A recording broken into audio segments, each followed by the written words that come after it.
It says meeting is now streaming live on custom live streaming service.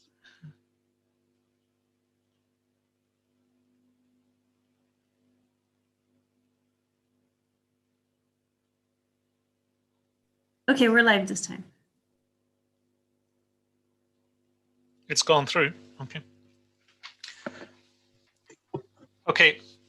Good afternoon, everybody, and also good morning to everyone dialing in from the Americas, and good evening to everyone coming in from Asia. This session is called Harnessing the Power of Systems Analysis. And in this session, I'm delighted to welcome Dr. Ismail Serageldin, who is Emeritus Librarian of Alexandria. He was the founding director of the Biblioteca Alexandrina, the new Library of Alexandria, and a former vice president of the World Bank. It therefore gives me great pleasure to give the floor to Ismail Serageldin for his speech about harnessing the power of systems analysis. Over to you, Dr. Serageldin. Thank you very much for inviting me to this important gathering. And with your permission, I would like to present some slides. And there it is. There we are. Okay. Systems analysis is really the only way to go to deal with complex realities. And we all know that our realities are very complex. My outline, I'm going to run on something on the limits of reductionism, and then the costs and benefits of simplification or even oversimplification. And then a brief look at what we're dealing with. And then I will have 2 or 3 examples, and then come and end with the importance of proper policy. And policy can only be designed if we have undergirded it with proper analysis, and that cannot be done, I believe, without proper systems analysis. Now, on the limits of reduction, we use a reductionist approach to focus on a small part of a very complex reality. So on one level, we can say that human beings are 3 buckets of water and a handful of minerals, which may be useful in some analysis done in a pathological lab or something like that. But fundamentally, it is not equal to all the creativity, the reflection, the caring, the identity, the belonging that human beings bring. And in the same way, yes, I am a vice president of the World Bank, and that's all the more reason why I will say that the living reality of a society cannot be reduced to its national income accounts. In fact, that has been analyzed by some of the greatest economists in the world who produced that report a few years ago for President Sarkozy of France, that GDP is not actually measuring our lives the way we should do it. And in economics generally, we have suffered from oversimplification. So economists looking for a simple gross answer to a simple problem, like if total population is growing at a net rate in a country, say by 2%, how many people will there be in 2 years or 3 years or 5 years? Well, that works reasonably well. But if you extend the time horizon, then you have issues like net in and out migration, you have pandemics, you have disasters occurring, cumulative effects, tipping points, etc., all come into play the longer time horizon. And the tool is no longer suitable. And economists used to think, well, the easy way of doing that is to assume that these other things are exogenous. So the notion of externalities. And I was one of the people who at the World Bank used to argue that we must internalize the externalities, because too many complex variables, they could not be easily incorporated into simplistic models. And for example, the environmental and social costs of bad investments were not included in the calculations leading to a decision to invest. And throughout the Industrial Revolution, we have had that. We have had pollution, air and water pollution as a result of that. And We have seen how plastic on the beaches, plastic on the oceans, and in our food streams are really fundamental problems today, but simply because people thought that, well, if I throw that garbage out into the ocean or into the air or into the water, it doesn't count. It's a zero cost. Well, that's not true. And we now know all of these things and we have to incorporate them. We have lost beautiful corals near Australia, as you know, and elsewhere as well around the world. So what are we dealing with? Well, I think we are dealing with several things. First of all, human population is growing. And along with it, income and expenditures are growing, and our capacity to impact the environment is growing. And this is very important because it shows where the growth rate, the rate, drops dramatically, the total population continues to grow very slightly reduced until it reaches a peak. And that effect is that it is not immediate and it does not lead to a reduction of what is there until it goes negative. Incidentally, this is exactly the same problem that we have, not just human population, but we have in greenhouse gases for climate change and the greenhouse effect.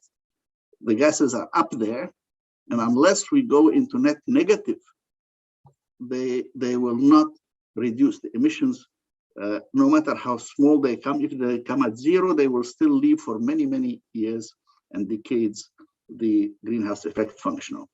So generally, we have said that inextricably interlinked, we have energy and climate change, we have food and water, and we have poverty and equity. Each one of those circles is incredibly complex, but the fact is that all three interact together. So let's take quickly energy and climate change.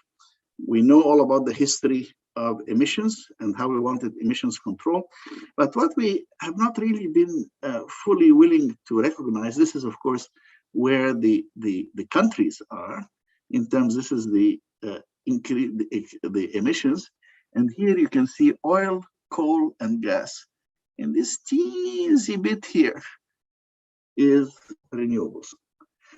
So the CO2 increases have broken past historical cycles and must be understood as our responsibility. In fact, if you see here, you will see these are the cyclical patterns that go back 400,000 years. But here is the part that we are now ourselves producing. And as you can see, it's much, much greater than anything else. This is the distribution of who's producing how much in these emissions in per capita terms and in the aggregate. And if we look at the past 25 to 30 years, this is very troublesome because 1992 was the first year of the UN Climate Convention, and all the major indicators by just before this COVID situation show that the demand for fossil carbon increased, did not decrease, increased. As a result, during those 25 years, the global consumption rose by over 50%, and CO2 emissions rose by more than that, actually 57%. And if you look at the fossil fuels in the global primary energy consumption, they remained unchanged between 85 and 90%. So we're not doing well despite our analysis. How bad are we doing? Well, you can see here, these are emissions, and this is a target temperature. And we've been going up, as I just said. So now if we are going to actually come down to zero net emissions by 2050, we have to have an absolute sudden drop like that. In fact, even go into negative emissions. And even then, we will probably overshoot the temperature. And then by the negative emissions, bring it down. And that will be very rapid decarbonization. Now, many people, including myself, do not believe that this is likely to happen. It is too abrupt, too extreme, and we really have difficulty to believe that this can be done, especially if we consider these drivers for continued energy consumption. What are these drivers? Well, number one is population growth, lifestyle and obesity. Despite Beyond Beef and the Impossible Burger, and vegan people, global meat consumption is expected to double between now and 2050. Steel production, which uses carbon as well, and cement requirements are rising. And we're continuing to burn coal. And China is financing scores of coal-fired stations. And we expected 250% growth in container shipments in 50 years. And oil tankers are not going to disappear. And we will soon be returning to long distance flight travel. And there's no dramatic technological breakthrough. The best in terms of airplane design is still on the drawing boards. And even then, they may not have that big an impact on the carbon footprint of air travel. And if you look at emission intensity, the rate of a pollutant relative to the intensity of specific industrial production process, grams of carbon released per megajoule, etc. If you look at that, we will get emission intensity may be reduced, but we need to bring the total emissions to zero by 2050 or thereabouts.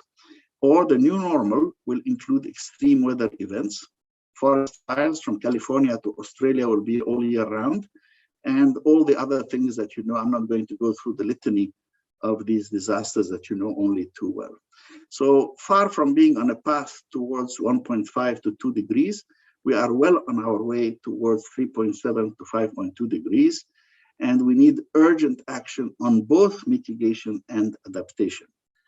And we have to study our likely scenarios. So if you look at this, this is pretty much what I showed you earlier. And there you have traditional biomass, coal, crude oil, natural gas up to here. And then these are all the other renewables, this little piece here. So we're nowhere near where we need to be to talk about decarbonization. And that sheer drop that I showed you is very much what we must seek to do. It's extremely difficult to do. And we don't know exactly what would make it happen. If you look at this graph, this is the various analytical models that we have here. Incidentally, the 1.5 degree is completely off the chart. As you can see at the bottom here, 1.2 to 1.7. So we are way beyond that right now. This is, again, if you look at the top three, these are the fossil fuels. Together, in terms of their aggregate compared to that aggregate, is quite large. And this is the path that we are on. These were 2014 estimates. And we are now on this path, which is 3.2 to 5.4, roughly, let's say, 4 degrees plus or minus 1.2 to 1.4 degrees. So this is, again, where we're going to see the overshoot in that. And if you see what we can do in terms of advanced technologies, well, they'll bring us down from 42 gigatons to maybe 30 gigatons. And that minus 40 to minus 70, which we need to get, and even then we're not at zero, that will have to come from behavior, will have to come from different things. Technology, so far that we can see, will not be the savior that will save everything. Where is this hitting? After all, this is a conference on Eurasia. It's primarily Asia. Asia right now is the major actor on that, and India and China and others play a big role in that. And if we look at where all the different ways in which we can reduce from the likely path of emissions, the biggest impact comes from efficiency increases. We can be much more efficient in how we use energy. Well, some people say, why not go for geoengineering? And doing engineering schemes on a global scale that will combat climate change and reduce the energy,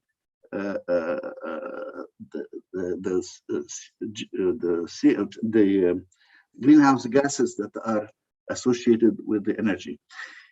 Well, why shouldn't we do that? Well, some of us really remember the carbon fluorocarbons and the ozone layer. If you remember that, who would have thought that a minor refrigerant could result in a hole in the ozone layer. And what is this here? Something has happened.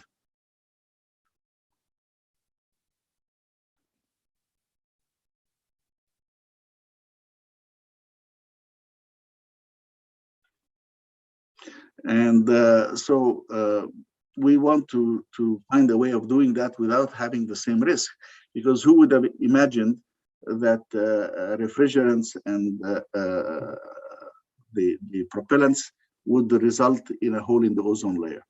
So what can we do? Well, in terms of geoengineering plans, there are some who look at how we can reflect to block the sun, either with space parasols or giant parasols, or other techniques like inducing rainfall and cloud seeding, or other techniques to seek to mitigate the risk with aerosols. But the problem with most of these is we don't fully know what they would produce. We think we know, it's extremely difficult, so we have to model them. But because there are so many interactions, everything interacts with everything else, and the risks include such things as dispersion, acid rain, impacts on crops, etc., we have a serious problem of trying to understand what we can and cannot expect out of that. And the analysis is very serious because it could be the equivalent, as the Harvard group said, we can do geoengineering that is equivalent to a volcanic eruption, which of course blocks the sun and reduces the heating that we get. Others are saying, let us get into thinking in terms of planting. Well, okay, that seems nice, planting trees. We're complaining about deforestation anyway. And in fact, in Ethiopia, they planted 350 million trees in 12 hours, which was a new record at the time. And they say, well, that's a new way of dealing with the geoengineering, and it's a good and benign way. Well, maybe, maybe not. 1 trillion trees? No, that is being, in fact, criticized by a number of scientists because it would impact the albedo effect of the Earth. What we mean by that is that the sunshine that comes to the Earth is reflected, and that is the measure. Albedo is the measure of how much light that hits the surface is being reflected without being absorbed. And forests are darker, and therefore they will absorb more. And white, of course, reflects the most. So others are saying, well, how about direct air capture? And here are examples of tests being done of small direct air capture, where the idea is we capture the CO2 from the air and then push it into the ground. And that, of course, has huge costs. Others think that the oceans should be activated even more. But the oceans are already one of the planet's major carbon sinks, and we don't know how much more they could absorb and under what circumstances and what side effects would happen. But what we do know about the oceans right now is that all the reports say that the ice is melting more, the oceans are rising faster, and the oceans may not be able to absorb as much CO2 as we hope. So that is quite serious. And what is even more serious is that you get a multiplier effect. So when the Arctic was covered by ice, it reflected 90% of the sun's rays, but the dark water will absorb 96% of the sun's rays. And some people fear geoengineering because of the continuation of bad habits while counting on a technological fix, whereas we need to actually change our habits, as was said before. And also something I call the toothpaste effect, which is that once you've done something, you may not be able to put the toothpaste back into the tube. And if we unleash aerosols in the stratosphere, getting them down is going to be extremely difficult, if not impossible. So we need more research, more thinking, more systems analysis, because as you can see, everything links with everything else, and we need to will to act on already things that we know, because we need to be reminded of the potential of an ecosystem collapse. We don't know just what kind of a curve we have, and we know we are somewhere up here, but it could lead to a faster collapse where the cumulative stress on the environmental ecosystem results in that drop down. So as you can see, it's a very complex set of problems. We have a lot of data, a lot of analysis, a lot of work being done, but we need the proper systems analysis to be able to look at the whole system together. If you look at the agricultural commodities and the food supply system, there are models that are done for global, and but this particular one I will leave aside. That requires a whole discussion by itself. Let's look quickly at global water. We also have models, and the models include a very large part of the agricultural sector, because about 2/3 of global water withdrawals are going for production of food in agriculture. And then there's environmental drainage and runoff to the sea and so on. And 1995, I gave a warning to the world on water wars. And I said the wars of this century, 1995, have been for oil, but the wars of the next century will be for water. Why? Well, it was fairly easy to see rising water use. The population in the 20th century grew threefold. Water use in terms of withdrawals grew sixfold. And water, fresh water, is very scarce. About 97.5% of our global water is saline, it's in the seas. 2/3 of the fresh water is locked in glaciers and ice caps. And of the remaining part, 2/3 of that is lost to evapotranspiration in what we call the hydrological cycle. And that leaves a certain amount, about 40,000 cubic kilometers. Of that, 20% are too remote in wilderness and so on. And of the accessible part, 3/4 come as floods and are not readily usable. So you can see that it is very, very precious indeed. And here you can see the countries that have physical water scarcity and economic water scarcity, the red and yellow here, and the blue are those who have little or no. So actually, with UNESCO, with IIASA, we did water scenarios looking from 2013 to 2050. And we found that we had to change the way we think about water and agriculture. And we had to find ways of bending the curves, as we called it at the time, rather than these were the forecasts that were going on. And is it possible? Actually, yes.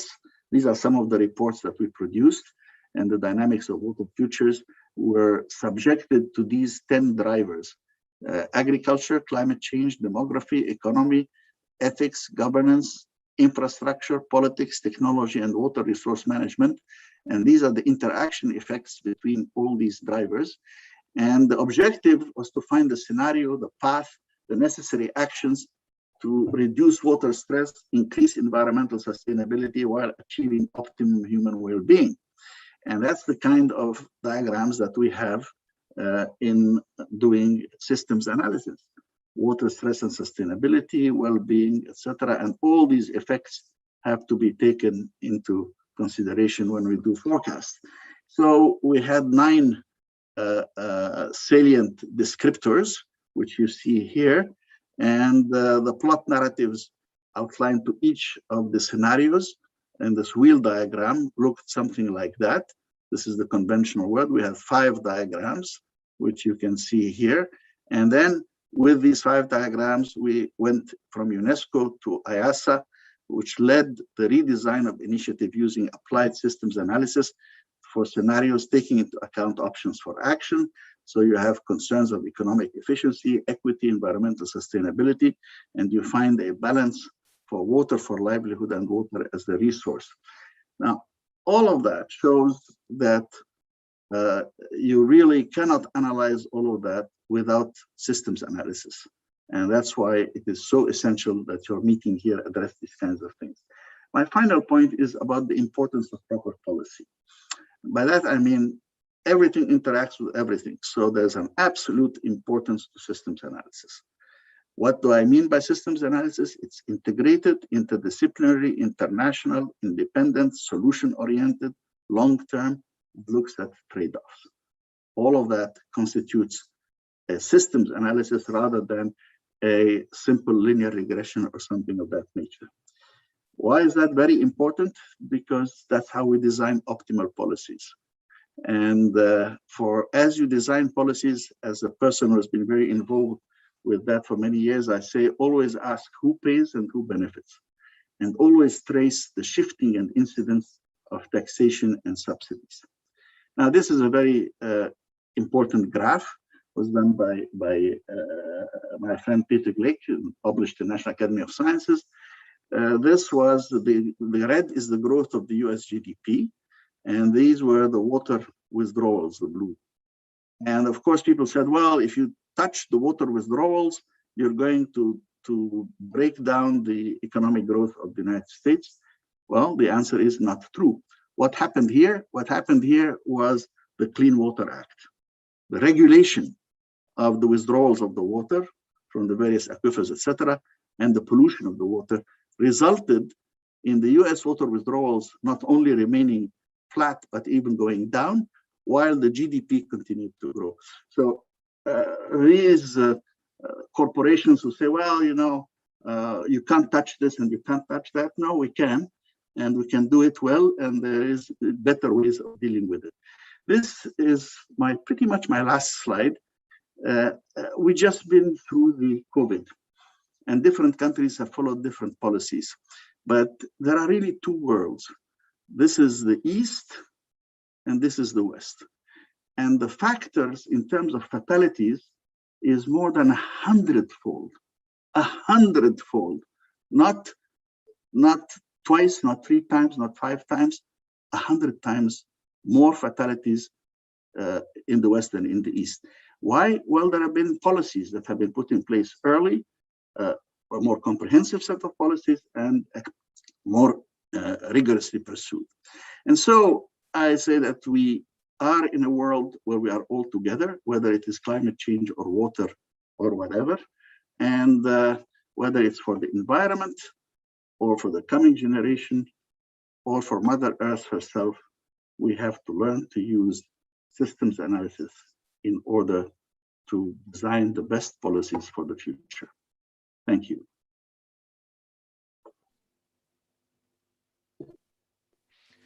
Thank you very much, Dr. Serageldin. That was a fantastic talk, illuminating, and thank you so much for showing the value of systems analysis in tackling some of the biggest challenges of our time: climate change, water scarcity, and even COVID itself. Thank you for joining us. It's been a real pleasure to hear from you. So I think in the interests of time, we're going to move on to the next session of the conference, which is the poster session. And this is being chaired by my colleague and friend Victor Bruckmann from the Austrian Academy of Sciences. And so I'll pass the floor to Victor. Thank you. Yeah, thanks, Ian. Ladies and gentlemen, esteemed colleagues, and I have to say this and emphasize this, friends of IIASA. Welcome again from my side. For those of you who join us today for the first time, this is a 3-day event. I'm Victor Bruckmann, representing the Austrian co-organizing institution. Ian mentioned this, the Austrian Academy of Sciences, and in specific, the Austrian IIASA committee. I have the pleasure to moderate the poster blitz session, which we are going to start in a minute. But before doing so, let me do some housekeeping. Poster sessions are divided into 2 blocks. The first block, which we are starting right now, provides a brief introduction on each poster to the entire audience. Poster presenters of today's session were already in one of these intensive discussion sessions yesterday. So if you are tuning in right today, you still have the chance to get in touch and discussion with the posters at the IIASA Connect platform. The posters are uploaded there, and further discussion can go on even beyond this conference in the coming days and weeks. So please, if you're interested to get in touch with poster presenters, discuss in more detail, use the chance on IIASA Connect. And by the way, this is also true for the posters we heard in the first 2 days. Now it's time to introduce the first speaker. That will be Purnima Kumar from the Center for Study of Science, Technology and Policy from India. And she will now introduce her topic, Sustainable Alternative Futures for Urbanization in India. And I think that's a very excellent start and transition from the talk we heard just now. Purnima, the floor is yours.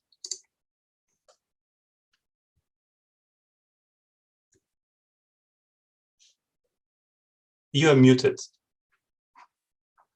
Right, thanks, Victor.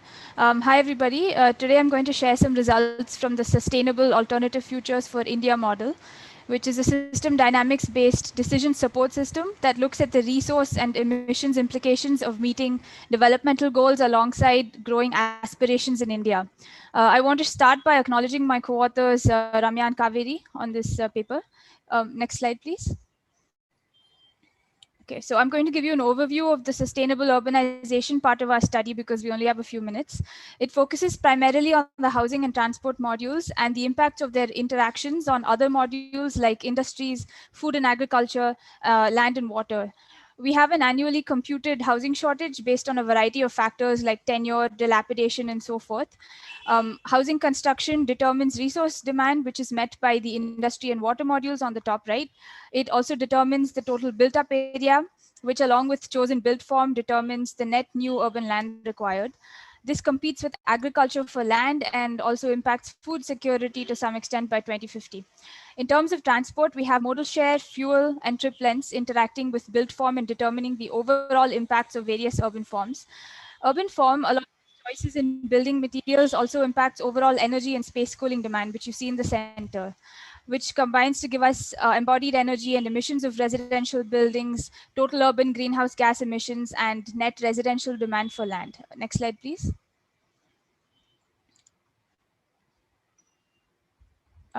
Yeah, thanks. So to just quickly wrap this up, we looked at 4 broad urban form scenarios, which you see on the bottom left. And we selected these based on different combinations of built form, which was sprawl and compact, and transport, private and public transport, heavy transport patterns. We also looked at 3 scenarios for construction materials, which you see on the top left. In conclusion, we found that compact form was the best form. Compact form and sprawl both have the highest emissions when you combine them with private transport. In the sprawl scenario, this is due to larger trip lengths, and in the compact scenario, it's due to urban heat island effects coming in and lower green space. But when you combine public transport and our best case material scenario with compact form, this really helped to lower overall energy demand, greenhouse gas emissions, and also offered higher open space and public transport, which are desirable for a decent quality of life. So if you'd like more details into our study, next slide, please. Yeah, please feel free to contact us at purnima@cstep.in or safari@cstep.in. Thank you. Thank you very much, Purnima, for this comprehensive presentation. Now we move over to the third poster because I was informed that the presenter of the second poster, Itumeleng, is just dropped out, and we are trying to restore internet connection. So therefore, we are moving now from India to the Philippines, presentation by Monique Tionco, and because she's having internet issues as well, we have a pre-recorded talk that we are now going to present. She's affiliated with the Manila University, and her topic is analyzing the entrepreneurial ecosystem using an integrative system-based framework in Philippine social enterprises. So I'm asking my colleagues to start the recorded talk. This study is about analyzing the entrepreneurial ecosystem using an integrative system-space framework in Philippine social enterprises. We attempt to provide a holistic view of the entrepreneurial ecosystem of social enterprises by visualizing complex interactions between and among social, cultural, environmental, and economic contexts using the cultural adaptation template and feedback-guided analysis to understand the contribution of the entrepreneurial ecosystem in sustaining operations and social impact, particularly in the Philippine setting. In here, the feedback-guided analysis is followed for the development of a conceptual model through the cultural adaptation template as a high-level overview template which was translated to a more focused problem space diagram containing relevant issues.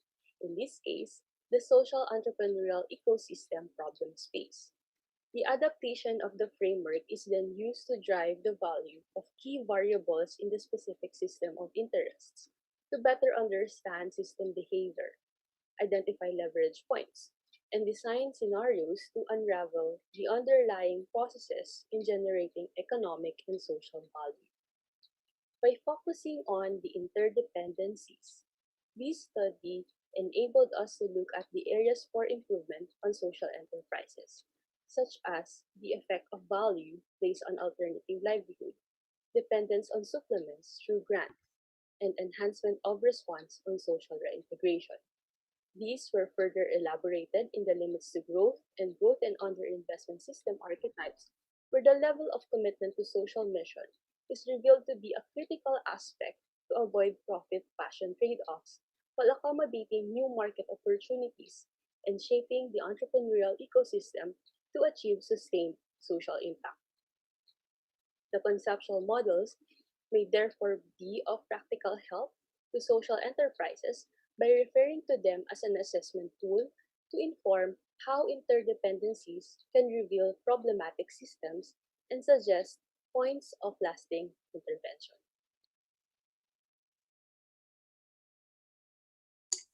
Yeah, thank you.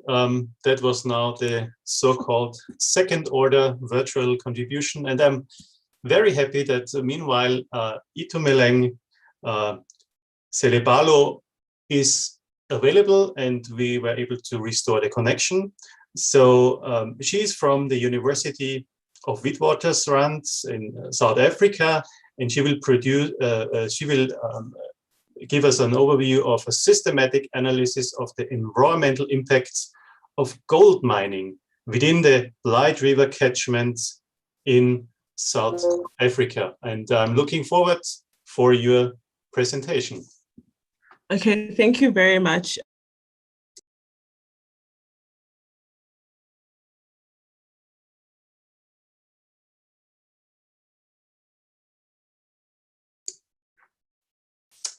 Well, it seems there's an issue again.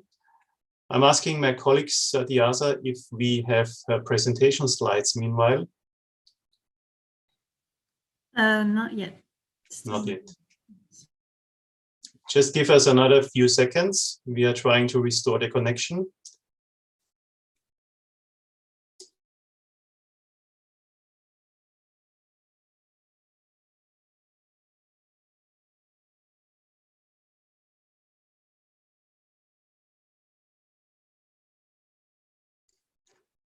Ladies and gentlemen, I have to apologize. In the interest of time, I am afraid we have to move forward. Again, at this point, I would like to point you at IIASA Connect. There will be the slides and the presentation of Itumeleng Celebalo available. So for me, I just want to point out that one important issue, that is the Best Poster Award, which is very attractive for all the poster presenters we had these 3 days. It comes with a full travel support for the next regional conference.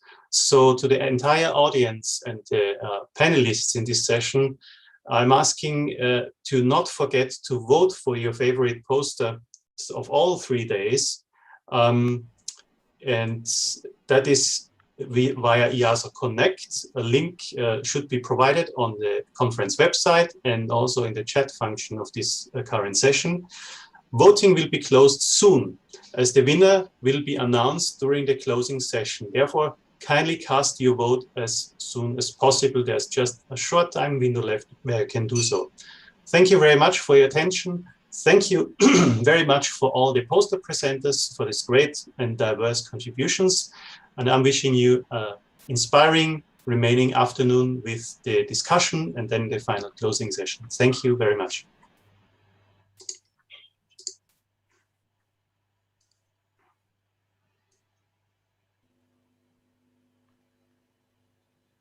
Thank you, Victor.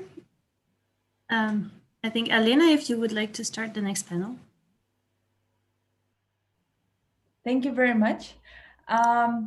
It's a great honor for me to moderate this session where we will speak about big data, fair data, and open data issues. We have a list of great speakers today. We expect that we're going to have short presentations, 10 to 15 minutes. And then hopefully we'll have some time for the discussion, because we actually already started this discussion and it was hard to stop. So let me introduce to you our first speaker today, Professor Barend Mons, President of CODATA, Committee on Data of the International Science Council, co-organizer of this wonderful conference. He is also co-founder of the Go Fair initiative and professor at biosemantics in Leiden University. So please, Barend, online stage is yours. Thank you very much. I will call indeed a few slides, but it's part of a much larger presentation. Don't worry, I will be shorter than 15 minutes. So thank you very much for inviting me to say something about fair data. And you know, I'm the last author on the original FAIR paper, which was now cited well over 4,000 times. And we always have our internal joke that half of the people that cited the article never read it. And that is when something becomes a hype term. And even my CTO, Luis, who is more cynical, says that half of the authors didn't read it. So we really have to get down to what FAIR really means. And it's abused a lot at the moment that people call anything fair that is findable and open. And one of the things I would like to say is that fair is not the same as open. We will come back to that. So what we actually now do to implement fair also in very practical things like the COVID crisis is that we say if data are big, too big for humans to handle, we need to make them machine readable and actionable. We need to make them as open as possible, but of course also as closed as necessary. As Eliana said, I'm a professor at the Leiden University Medical Center. Of course, we cannot make our patient data open, but they're extremely important to be visited and reused to better beat the COVID crisis. For example, I'm in the middle of this now new term, VITT, the vaccine-induced thrombocytopenia, which is the so-called side effect of the vaccines. We don't even know yet. And there is this massive influx of data, and do we stop the vaccination or not? We need, this is already big data. So in a way, because we have to connect it to a lot of other data. So what I really want to emphasize that I now summarize the 15 FAIR principles as machines know what it means. As long as machines can understand the data, and they can see them as packages that are ever larger and larger as a containerized approach, then we enable machines to become our slaves to do big data analysis. But again, data, even if they cannot be open, should still be fair if possible. And not all data can be made fair. And obviously, it's also very important to emphasize that fairness is not a goal in itself. It serves AI and distributed learning, even to the point where on the Vodon website, the Virus Outbreak Data Network, I will actually switch there because I have the slide here, I see. and that is that the Americans found a nice other meaning for FAIR: federated AI-ready data. That's FAIR again. So basically, if we want to use the computer as our major assistant, we need to make everything so that machines know what it means. Now, of course, machines know nothing and they're stupid, but you know what I mean, I suppose here. Now, I will go into a little bit more detail about that and then say how we have to do this globally. But before we go there, the reason why this is so important in the context of this conference, that's all about systems analysis. For each of the sustainable development goals, as I said in the opening session, we have to cross disciplinaries. We have to cross regions. It is a system. It is so complex that nothing from climate to health to whatever water quality is a single disciplinary thing. And the thing is, if you want to cross disciplines in terms of data, your data stewardship and interoperability problem jumps an order of magnitude in difficulty, because in each domain they use different thesauri, different terminology, false agreements, false disagreements. Machines are driven crazy by our sloppy way of dealing with data. So coming back to the core, I will only show this slide and the next one, and that's it. Essentially what we said, and this is now a global consensus, and this is almost like in the center of the hourglass here, like TCP/IP in the internet. Every single data element, no matter how small, starting with a single identifier, but then a triple, a graph, a database, anything, should be a so-called fair digital object. There is, of course, a record like a triple or a single identifier or anything. That should have a type, so the machine should be able to answer three questions. What is it? What is the type? Is it a triple? Is it a graph? Is it a relational database? Or whatever is represented here, what can I do with this digital object? That's a technical question which we will increasingly have in a type registry and an ontology to say, if it is a triple, these are the technical handlings you can do as a machine with a triple. Don't try to do something with a triple that you can only do with a relational database, of course. But very importantly, and that comes to the second point, fair is not the same as open, there is what is allowed. So every single digital object, even for example a nanopublication determining a variant in my genome, one of the hundreds of thousands, should have a license. So a very important point in fair digital object is that you always separate the metadata from the data. So this metadata file is a fair digital object in itself. It has a different type, and it says I am the metadata of this thing, and this thing says I have metadata there and there. And there could be hundreds of metadata files associated with one digital record. Just going too far to go into details. The final thing to say about it, technically, and you see how simple it in fact is that every container, even the entire internet, but you could say a whole graph or a big database, but even a single assertion, like a nanopublication, should have what we call now a globally unique, persistent, and resolvable identifier. And the resolvable is extremely important for the machine knows what I mean, because if you have a globally unique and persistent number and the machine cannot resolve it to its meaning, it's still useless. So as long as we build up the entire system from fair digital objects, larger and larger containers of it, they can act as the switch, as the packages in the current internet. Finally, they can point to another digital object, like you see here, the metadata, say I'm the metadata of this digital object. But this could also be the description of a tumor in a biobank, or a butterfly in Naturalis, or another digital object. So we now make, for example, in Leiden, for every tumor that comes into the hospital with the patient in the Leiden Center for Computational Oncology, we make a so-called fair digital twin of the tumor, which is a fair digital object. Everything that's knowable about that particular tumor is there in machine-readable format. That's enough about the technology. One final, final thing to say. There are 4 major international organizations that deal specifically with data. That is CODATA and COFAIR, and you see behind me, I'm involved in both. Then there is, of course, RDA, which I'm also sort of involved in, and the World Data System. And we now created this common statement called Data Together. You can find it on the website and also on the Vodon website everywhere. And we defined our respective niches, and you can see them here. I'm not going into any details.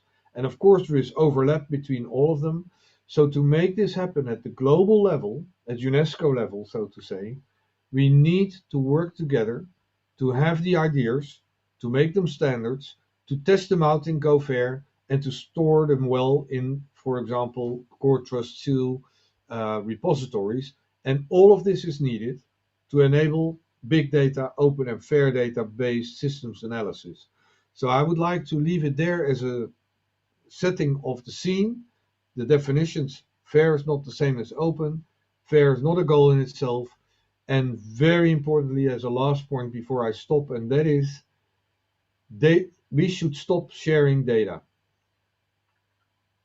And now I'm always waiting to see the shocked faces at the other end say, oh, stop sharing data. Yeah, because if you say sharing data, people think I sent my data to somebody else. I lose control. Maybe I cannot do it because it's patient data in my case. We move from data sharing to data visiting. So we send the algorithms, which are also infinitely smaller than the data itself, they're gigabytes rather than petabytes, to the data. So people keep control of their own data. They allow virtual machines to come in and to study their data and reuse them without ever, unless absolutely necessary, moving the data out of their original place and under the auspices of their original custodian. So the data of our patients will never leave the hospital, but they can be visited by everyone we allow to do so, and by every machine. So, Leona, I think I should leave it there, and hope that others will put more stuff for discussion. Thank you. Barend, thank you very much. Actually, that was the best way we could start this discussion and to start this session. So I'm happy that I skipped my first introduction because you made it so better than I could. Our session is just to mention to all our honored speakers that it is broadcasted at the Moscow in MISIS University, and it is also recorded. If I will see any questions from the audience, I will translate it to you. But anyway, there are so many people on YouTube watching us now, but we will try to keep this path. So actually, I wanted to ask some possible questions before we continue. So we're now speaking about fair data, about open data, as well as about big data. So, and I think that even at the beginning of our conference, we've been asking for the best way to make it happen on a high level, as you mentioned.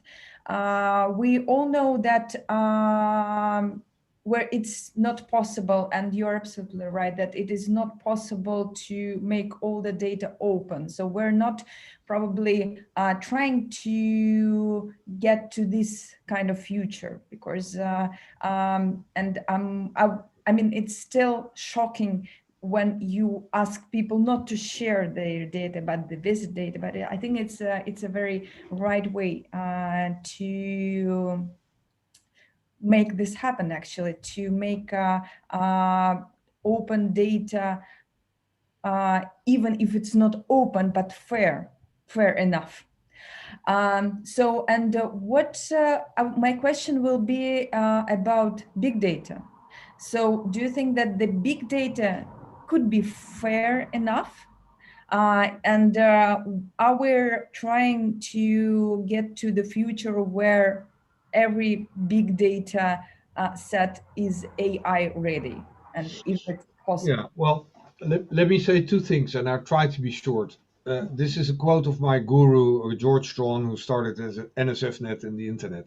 You know, his statement for the long-term future is, the internet brought us from many computers and many data sets to one computer and many data sets. You know, all computers are connected. He said, FAIR has the potential to bring us to the situation where we have one computer and one data set in the world. Still, some segments of that data set may not be open. That's another story. So that's one thing. On all big data being fair, a lot of big data are intrinsically, to a certain extent, machine readable because they were created by machines, they have a pattern and so on. I think what we are always forgetting, and if you go back to the FAIR principles, you will see that virtually all of them are about metadata. The same George Strawn said, we will end up with more metadata than data, which sounded to me like another crazy statement. But the reproducibility crisis that we face today is not at all related to, or not at all, for a small percentage related to bad science or bad conclusions. But the fact that we cannot reproduce other people's results is usually due to the fact that there is not enough metadata and provenance to know exactly how they did it. Even in workflows, you know, or data science workflows. Oh, you used another version of my workflow. Yeah, I never bothered to tell you which version I was using. So these kind of things is really important, that we need metadata first. Always think about your metadata. And even if your metadata say, by the way, the data are in a stupid Excel sheet, you cannot use them as a computer, or they are pictures in DICOM format that you can learn on as a machine, as long as machines know what the data means and how they can process them, I would consider the metadata fair, and the data do not always have to be fair. And also, finally, on the legacy data that everybody say, oh boy, think about all these legacy data that we would have to make fair. No, two things. One, 90% of the data we have today in the world, which can be still stored in 1 kilogram of DNA, but okay, all the data, 90% has been created in the last 2 years. And this will be true again in 2 years from now. So much for legacy data. Of course, we need to make some of them fair. So my statement is, only make legacy data fair the first time you want to feed them to a machine. So just to add to this, I think that we're still living in a world where 90% of research is resulted in the way of PDF publication. Does that mean that 90% of scientists are doing bad science, or and how we can make this switch? So let's first move on to the other speakers. Yes, I have a strong opinion here, but for later. Yes, but I can wait to hear our discussion at the end. So let me here present our next speaker, Shamila. She's Assistant Director General for Natural Science, United Nations Educational, Scientific and Cultural Organization, UNESCO. Shamila, take your time, please. If you have your slides, we're happy to see it. Thank you. Thank you very much, Elena, and good day to all of you. It's a pleasure to see all colleagues and friends again, like Baron. It's a pleasure to meet all of you again on a very important item, especially at this point in time. So we as UNESCO, we're delighted to join this forum on big data and fair data, open data. And I think we're at a crossroads in society today in sharing this kind of information. And especially today, I would like to thank, on behalf of UNESCO, the National University of Science and Technology, MISIS, but I also want to thank the Russian Foundation for Basic Science, Russian Academy of Sciences, and also the Austrian Academy of Sciences and the International Institute for Applied Systems Analysis. I think this is the first time UNESCO has been invited to an event like this. So I was delighted to hear Baron just now, and I'm going to ask him a couple of questions on his data visiting versus data sharing. And I would put an additional word, which is called data using, because I think just visiting may not be good enough. It would be important to understand how it's being used at some point. Now, we all know that UNESCO was established after the ravages of the Second World War. And as stated in our constitution, since wars begin in the minds of men, it is in the minds of men that peace can be constructed.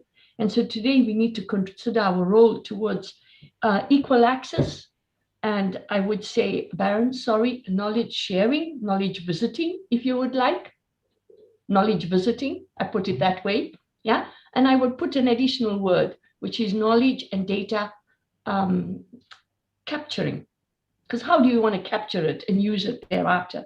So I'm going to try and share with you my slides, if I may. Share the screen. I'd like to share with you a couple of thoughts and ideas, and very much so that the indicators of the Sustainable Development Goals are all very much linked. I don't know, I have a problem to share this somehow. You're not available. Can you see it now? Yes, we can see it. It works. Thank you. Okay. Let me try and get to the first slide. Yep. And I'll get here. So I think I would like to share with you a couple of ideas and thoughts on why UNESCO is pursuing a recommendation on open science for global research and for fair data.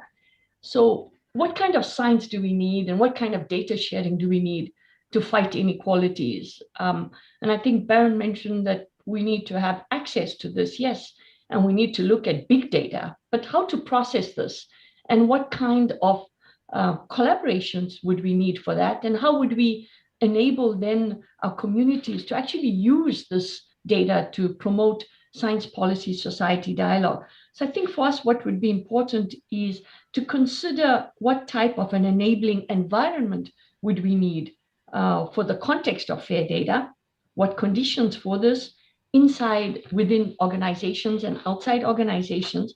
And I would like to share with you then why UNESCO has embarked on what is called the open science. So open science because of the S in UNESCO, because of the SDGs, because of the Article 27 of the Basic Convention on Human Rights, that is the access to developments in science and technology, but also the convening power, and because of the normative power of UNESCO. So in 2019, the General Assembly of UNESCO actually mandated the organization to develop an international standard-setting instrument on open science in the form of a recommendation on open science. Of course, we know that this is a consultative process, and it has embarked on a consultative process since several years now, but actually formulated through this particular mandate of the 193 member states and governments of UNESCO in 2019. This was the official process, setting a norm on what is called open science.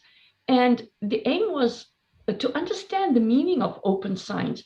I've heard Baron speak about data analysis, data collection, big data, but for us at UNESCO, it really involves the distribution, the use, the methods, but also the peer review, the publications, and how to make it more widely harnessed, accessed, and engagement of all stakeholders. So for us at UNESCO, open science can be a true game changer if only we can bridge the science technology innovation gaps between countries, within regions, to fulfill the human right to the developments of science.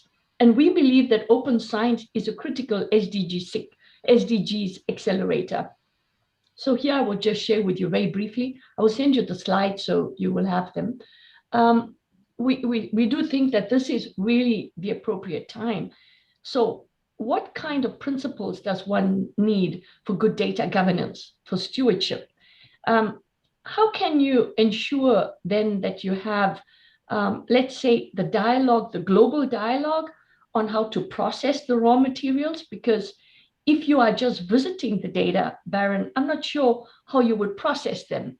And maybe we need some ethical principles then on the processing of that raw data, because it could be processed in different contexts as well. And we need to consider this. So whereas I understand your thoughts, Baron, on data visiting, I think it's important to put in place some kind of protocol and workflow on how you would visit the data, use it, and capture it.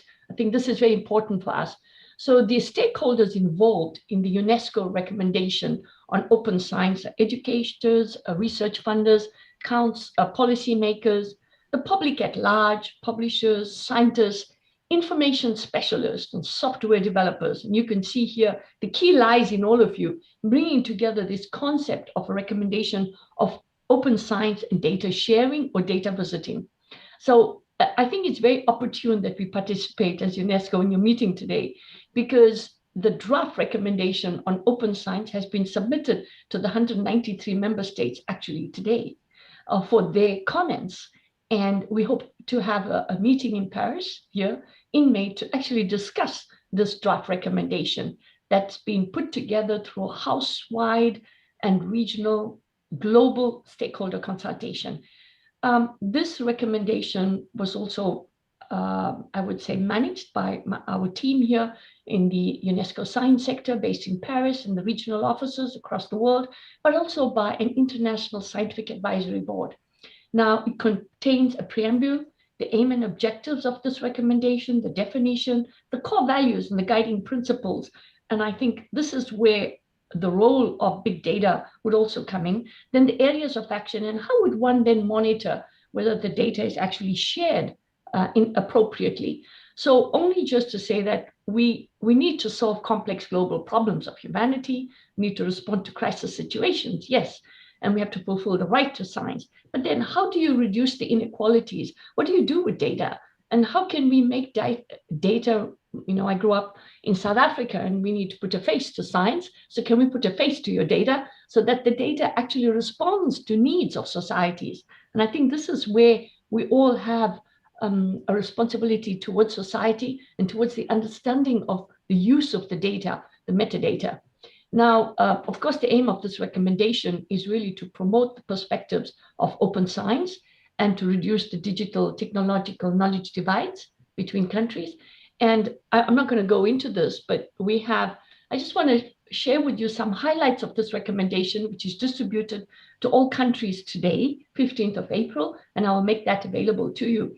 While all the parts will differ in contributing to understanding open science, it requires a profound change in cultures and across borders, across countries, but moving from competition to collaboration and from having to sharing and maybe capturing or visiting, as Baron has just informed us.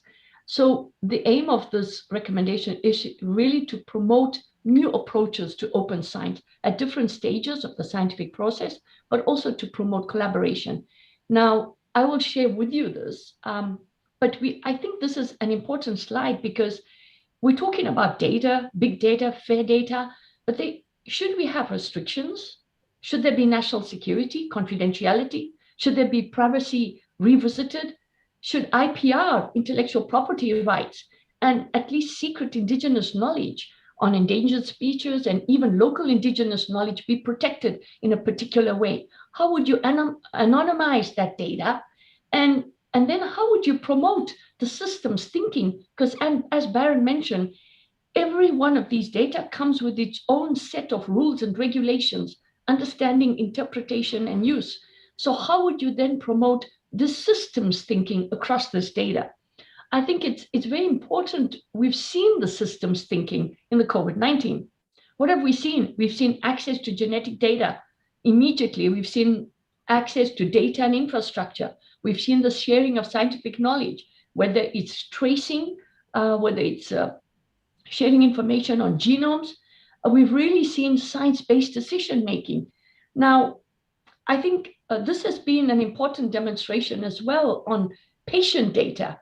And I think much more reflection needs to go in this direction as well, because metadata and fair data really involves different boundaries, such as the social sciences, and could involve sensitive data from all aspects. So we believe that we need to bridge these gaps and the gaps between the different knowledge stakeholders and knowledge holders by making it more connected to societal needs, equal fair opportunities, and having the human right to science. But I want to share with you something, and this is real life experience of UNESCO. UNESCO is home to designated sites across the world where we are protecting and preserving our relationship with nature, the coalition with nature. Right now, 260 million people call UNESCO's biosphere reserves their home. They live within these boundaries of preservation, conservation, restoration, and transmission of this knowledge. And so you see that within these biosphere reserves, which actually crossed all different boundaries of data sharing, whether it's scientific monitoring of the environment, local indigenous knowledge populations, impact of climate change, social impacts, cultural dimension. So my question here is, how do we manage all of this now in big data, fair data, that UNESCO is trying to put together to understanding how people live in harmony with nature, and how can we promote this coalition with nature? We have this tons of data, and we're not sure of the crossing over between these boundaries, which raises a lot of ethical problems as well. And here I would like to show you this huge wide landscape of all our protected areas of UNESCO. But these areas contain important information on culture, on geosciences, on biodiversity, on natural heritage sites. So how would one manage all this data across the boundaries in a fair and open data, open access? So I think I would like to have some reflections with all of you. How to ensure this and how to best support countries to access this innovation data for their sustainable development. How to connect these infrastructures. What tools do you need? And what role for fair data in the global response to environmental crisis, biodiversity, habitat loss, pandemics? How can this data provide the baseline for potential solutions? What capacities are needed for systems analysis? For example, for sustainable, peaceful natural resource management. Can we have a reflection on that? And then how do you see the science diplomacy in the open data? How would that fit in the global agenda? What opportunities for integrated transdisciplinary open data sharing? And what tools do we need to measure the impact of the, fair and the open data? Thank you very much. I hope this has started a new kind of dialogue, Baron, on how we could take these questions forward across different dimensions. Thank you. Thank you. Thank you very much, Jamila. That was an excellent presentation, and I really enjoyed your slides. And I really see the discussion here. So probably we're going to have some questions. Let me see if we have some questions from the audience, or maybe from our speakers. Maybe I would like to get one reaction because of the challenge, of course, and then move on for other questions on all these other questions at the end. I think indeed you have a point that visiting is not enough, and it is probably good to tell you the typical thing that they say about the Dutch. If they say "kom je nog langs" in Dutch, if they invite you to visit, but if you say "do you come langs," it means like you don't actually come in. So it's a very inviting way to say, "Are you coming along?" And I think indeed, of course, visiting data has a purpose. So I always say, if you look at FAIR, the biggest mistake that I've heard people say is, what's this R all about? You know, it's if you're findable, accessible, and interoperable, you're reusable by definition. No, you're not, because are you fit for purpose? All these things. What is the conditions under which you can reuse it? So I say the final goal is optimal reuse. The R of FAIR is the reuse of the data for the right purpose, locally where possible. And the F, the A, and the I are only submissive to the R. You know, you have to make data reusable. And that's why we even said when people say, oh, are my data unfair when they're not fair? We say, no. They're just reuseless.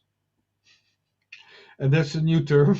So it is all about the reuse of data, not just the visiting. But the point of visiting is indeed that we use the data where they are, and we do not bring them into a stupid big data warehouse in Brussels or something like that. Yeah, that's the idea. Probably we're going to have a new vocabulary after this set, with a set of new data. Most of the data today are reuseless. Shamila, I have a question. Yes. I'm very supportive to this strategy, and I think that's it is very important to advocate this, especially on the high level within their international science diplomacy ministries and government, because scientists, regular scientists, I usually do for what it is counted.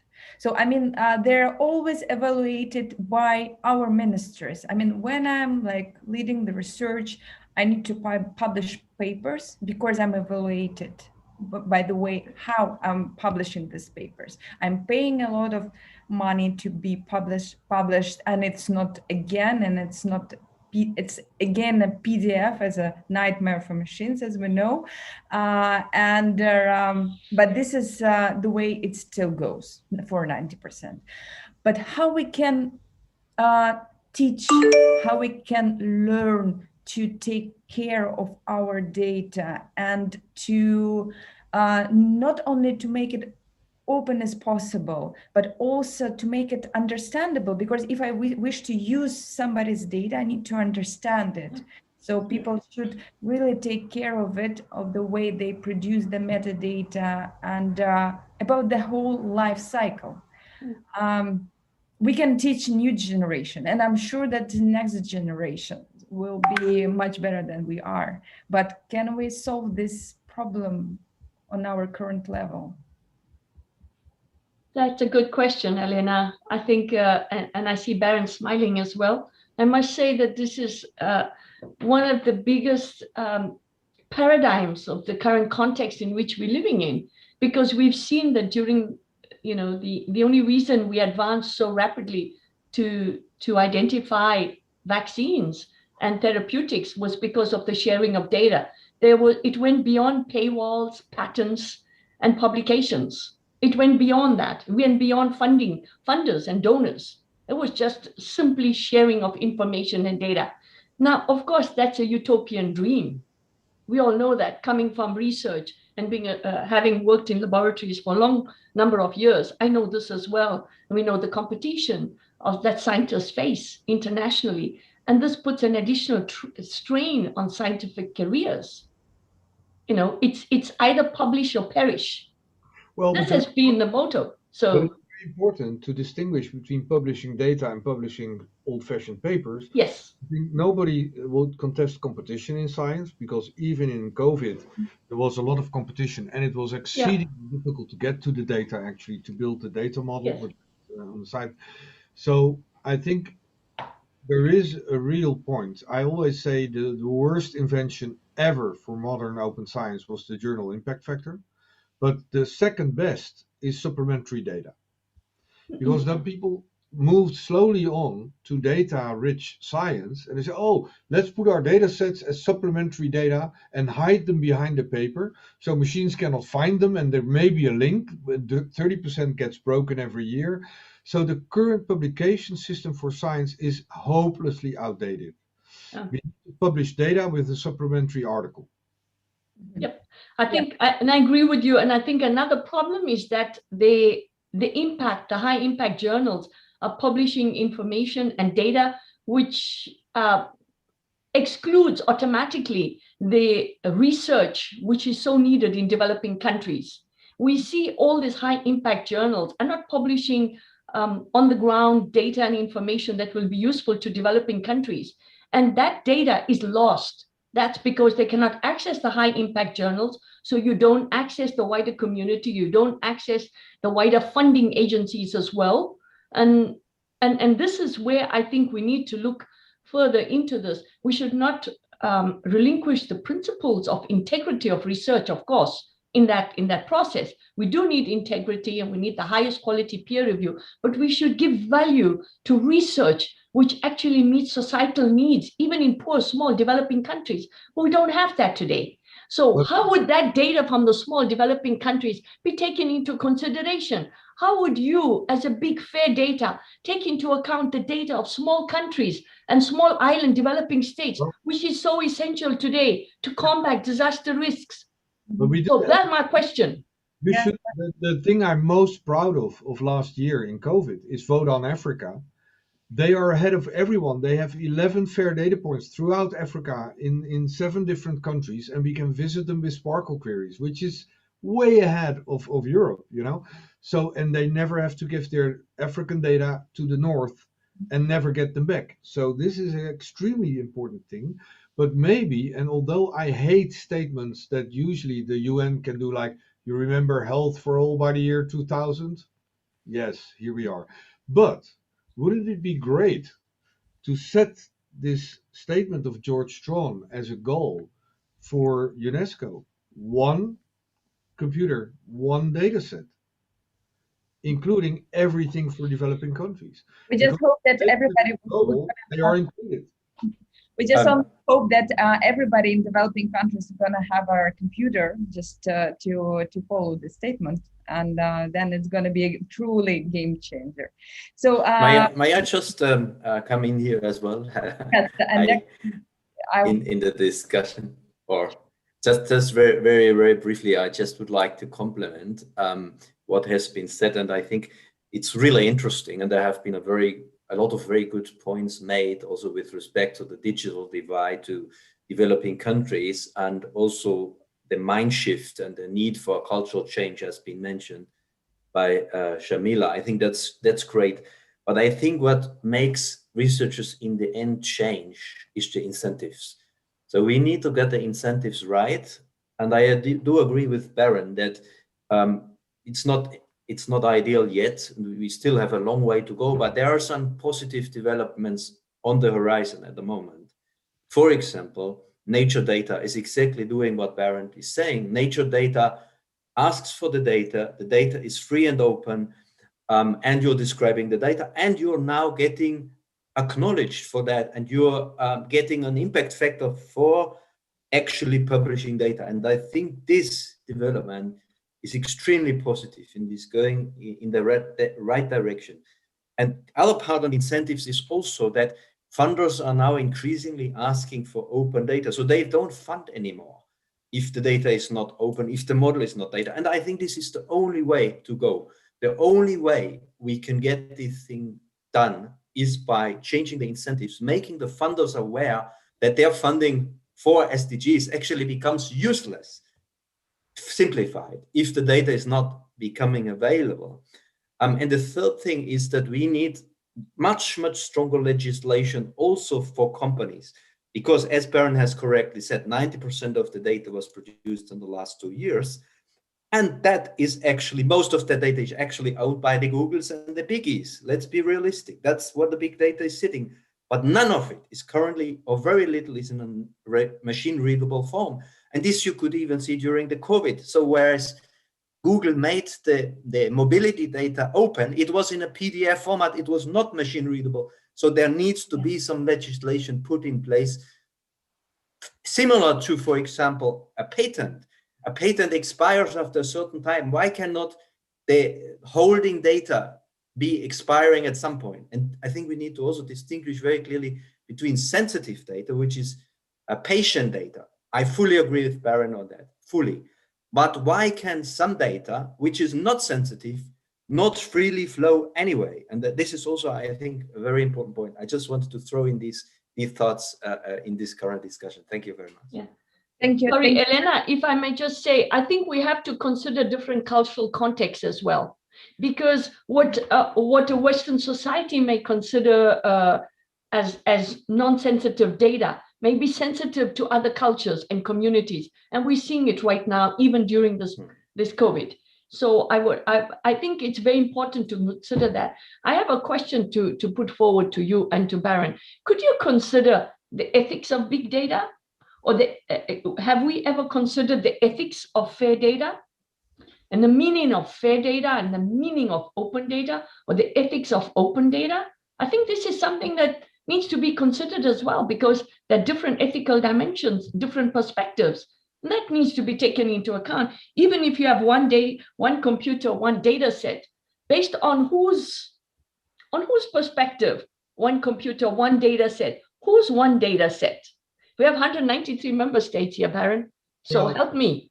But I think the formal there is formal rules. Can you own data in the first place? Data as in the non-processed form. I don't think you can legally, at least not in Europe. But and everybody now agrees that in principle the data donor, if it comes to personal data, not only patient data or your movements, your whatever that is sensitive, you're the owner. Yeah, whatever that means. So I think what we should really look at is data should be viewed wherever possible as a common public good, because 90% of the data are created by public funding. And even I'm teasing companies like pharmaceutical companies saying, oh, even you deduce your research from my tax. You pay less taxes because you do research, so I pay for the data. There is no reason, unless you have an extremely good argument, to keep data closed. Mhm. I absolutely agree on this point, and actually, because data is science, and there is no doubt that it is, and science is a global public good.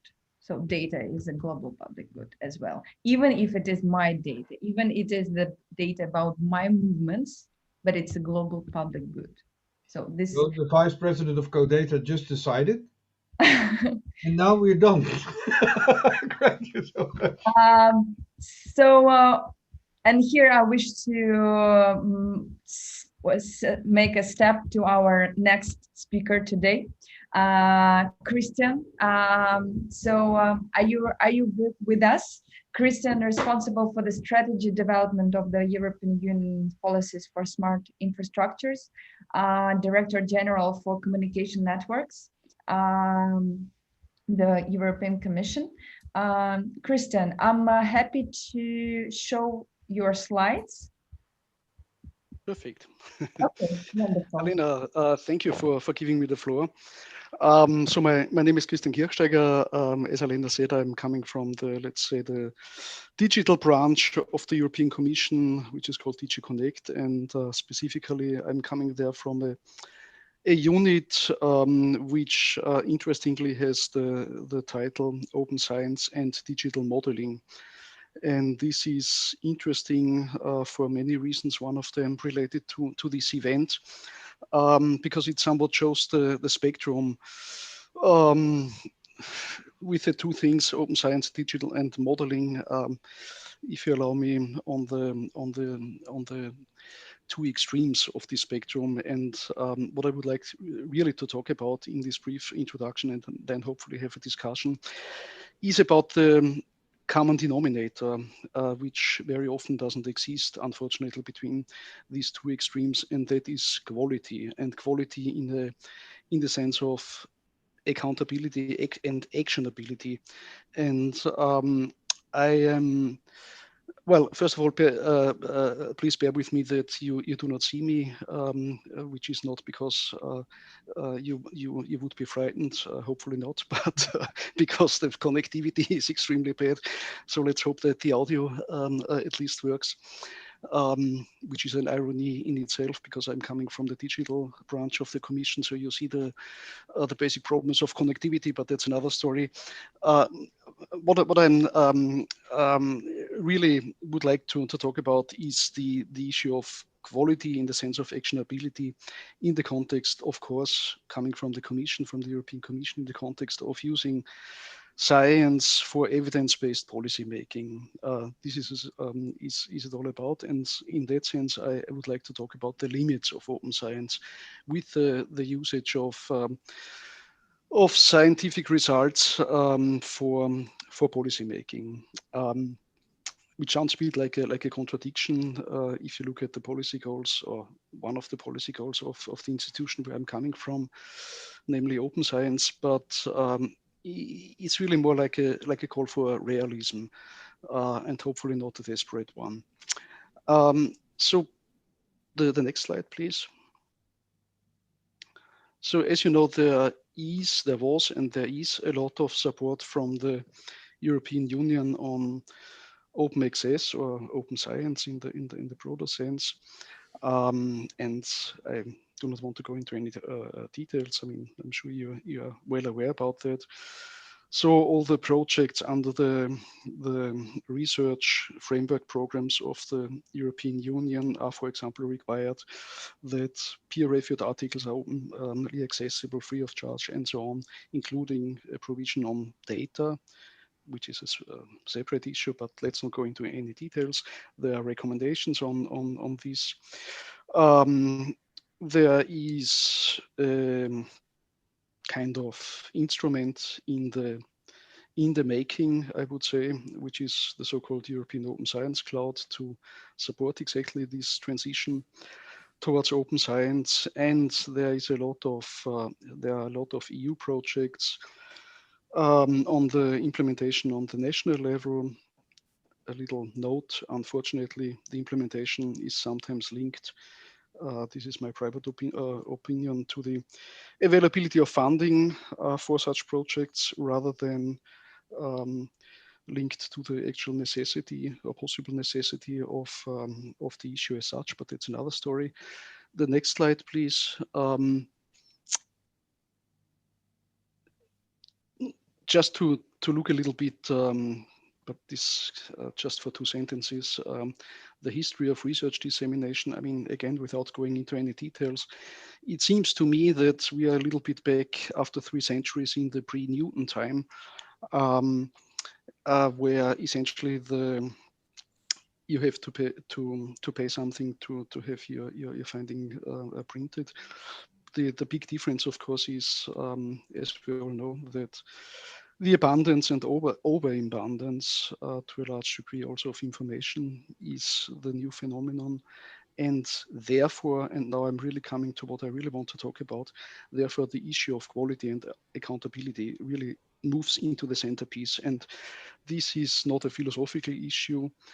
Well, it's also a philosophical issue, if you like, but it's becoming very much a practical issue. And I'm not talking from a philosophical viewpoint, but I'm talking from a very practical use case viewpoint, because the little propaganda which I sent around a couple of minutes ago in the chat, this link, is an initiative, a rather large initiative, which is starting now, so to say, in these months, a large initiative of the European Commission on the classical support tool infrastructure, decision support tool infrastructure for science-based policymaking, in this case on the implementation of the so-called Green Deal. So all the world of sustainability issues and related policies, and how are they implemented. And for all that, we're aiming at developing scenario building tools or an infrastructure of such tools and data for practical, really practical policy developing and policy implementation and monitoring purposes at the European level, but also for the member states, of course, on a national level. And this is the link, of course, to system science. This is the link why our service, I suppose, has been invited to this distinguished event. And here, of course, we come up with the issue of actionability of all these results, and how does that link to, for example, to the calls for open science and open access. So all I would like to really emphasize is the next slide, please, which already is the last one, the next slide. But this is really the centerpiece, what I would like to talk about and then ideally discuss about. So I would like to emphasize that all these nice principles of data transparency are, of course, subject to limits. The prime reason is that concerns about data falsification, erroneous analysis, and misleading presentation of results have recently strengthened the call for new procedures that would ensure public accountability for data-driven decisions. So I'm generally in favor of increased transparency in data practice. I would really like to remark that some legislative efforts that invoke the language of data transparency can have very different interests and political goals in the background. So framing these, let's say, political games in the language of transparency can, on the one hand, be strategically quite clever, because approaches that emphasize open access to data, for example, carry nowadays tremendous appeal, particularly in current political and technological contexts. But as I said, I mean, data transparency can be used to advance not necessarily the goal of objective quality, but in a sense also to paralyze the decision-making processes of a regulator. So for example, if you consider that more or less each policy service, policy directorate general of the European Commission, especially in the environmental and sustainability domain, relies on, I do not know the number, but let's say on dozens or hundreds or whatever of scientific and technical studies annually to make policy decisions. Obviously, a full transparency of access to data, let's say, would severely restrict the ability to actually enact regulations. Due to both the costs of making such data available and of course the fact that certain classes of data are impossible to release, as was indicated by one or two of the previous speakers. So really all I want to throw into the ring now for feedback from you is I think the realization that there are clear limits to transparency, and especially for science-based policymaking. And I can see at least three, as shown here in this little list of bullets. I mean, the first one is the classical one, which was mentioned before also. I mean, privacy security concerns. The second one is the one which I mentioned before, that open.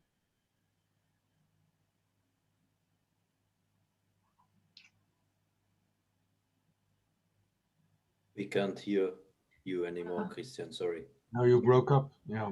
We missed you. Christian, can you hear us?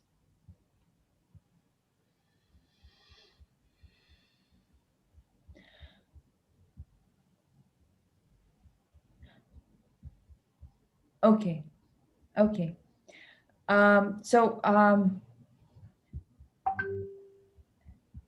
As I know for sure, that was the last slide that Christian wanted to present to us. So just to save our time, I see that Christian probably has some problems with connections.